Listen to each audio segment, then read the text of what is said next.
هم خبره ده چې شعبان المعظم دا روزه شته او که نشته دی، په دې ډېر لوی جنجال جوړ دی. شعبان المعظم دا شپه دې ته شب برات ویلې کېږي. په لغت د عربی کې دې ته چې کوم دی د شعبان شپه ویلې کېږي او لیلة البراءت هم ورته ویلې کېږي.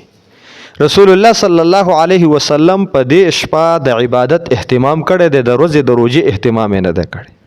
رسول الله مبارک د شپې د عبادت اهتمام کړي، د ورځې د روزې اهتمام نه دی کړی.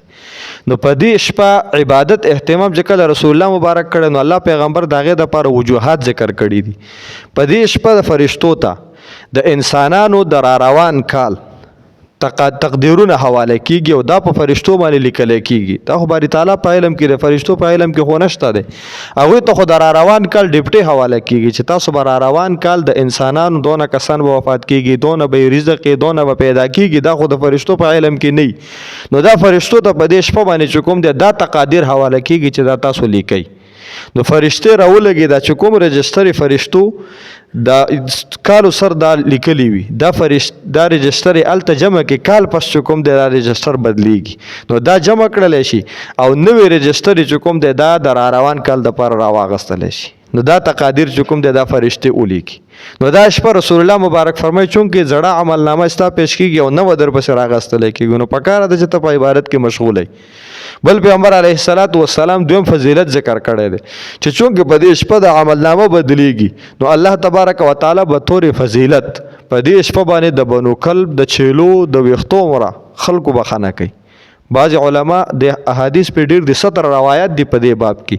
نو په دې باندې زیات تر اقوال د علما دا دي چې دا دغه چیلو د دې ویښتو سره تشبیه دا ګوره د کثرت نه ده، دینه ډیر د الله تعالی کما یلیق بشانه د خلکو بخانه کوي. نو چې په دې شپه ته خدای ته ولاړی، څوک الله ته جاړي، څوک خدای نه دعا غواړي، څوک نفلونه کوي، څوک ذکر کوي، نو دغه انسانان به خدای خامخا بخي. نو رسول الله صلی الله علیه وسلم په دې شپه د عبادت اهتمام کړی دی. د ورځې روزه دا مطلب نه دی چې په دې ورځ به ته روزه نه نیسي. مونږ چې وایي د ورځې روزه نشته خلک وایي نه مولوي صاحب ویلي روزه به نه نیسي. دا چې څونه علما وایي چې روزه نشته د خلکو د غلط مطلب اخیستلی. دا مطلب نه دی چې د ورځې روزه نشته، د روزه شته دی ونیسه. ځکه رسول الله صلی الله علیه وسلم به په 15 شعبان روزه وه. ته زما په دې خبره ځان پوهه کوي، په 15 شعبان به د رسول الله مبارک روزه وه. خو رسول الله مبارک معمول به دا و چې ایام بیز ورته ویلې کېږي. رسول الله مبارک به 14 14 او 15 دا 3 روزې به رسول الله مبارک په هره میاشت کې نیولې. نو د دې وجې نه بعد 15 د رسول الله مبارک روزه وه. نو 15 شعبان دا مستقله روزه نشته چې رسول الله مبارک ویلي چې دلته کې روزه ده او تاسو ونیسئ، یا دا واجب ده او یا دا فرض. دا مستحب عمل دی، کته نیسي ونیسه او کته نه نیسي منیسه. او کنه ته وایي چې زه ایام البیز یعنی ښه طریقه ده. منظور منګل صاحب مې هم واورېد، هغه په دا خبره کړې ده چې یو سړی وایي چې زه روزه خامخا نیسم او دا ډیره مبارکه ورځ ده. نو بیا طریقه دا چې 14 14 15 دا د دې میاشتې مشنون روزې ونیسه، نو دا بله روزه به چې کوم دی ستا پکې دا داخله شي، الریډي به دا پکې داخله شي. نو دا مسنونه روزه دا پکې دا 3 ونیسه، 15 به دې روزه شي. نور په دې ورځ که چا روزه ونیوله ثواب دی پکې، هره ورځ روزه نیسه ثواب دی پکې.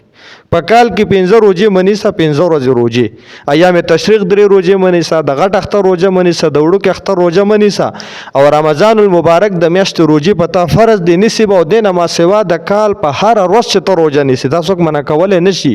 مونږ درته دا وایو چې د شعبان په شپه عبادت دا د روایاتو نه ثابت دی، خو روایاتو نه په دغه شپه باندې رسول الله صلی الله علیه وسلم مستقل د روزې فضیلت نه دی ښودلی، حکم یې کړی دی. الله پیغمبر فرمایي قوموا لیلها وصوموا نهارها، تاسو د شپې عبادت کوئ او د ورځې روزه نیسئ. بیا په دې حدیث باندې محدثینو کلام کړی دی. نو موږ وایو دې نه سنتیت، دې نه فرض او واجب دا نه ثابتېږي. البته په دې ورځ که چا روزه ونیوله نو روایت کې سنس الفاظ د دې دپاره شته دی، خو کلام دی په دې روایت باندې. سنن داری کې د دارمی کې دا روایت دی، د حضرت علی رضی الله تعالی عنه دا روایت په دې باب کې راغلی. نو په دې شپه چې کوم دی عبادت کول دي.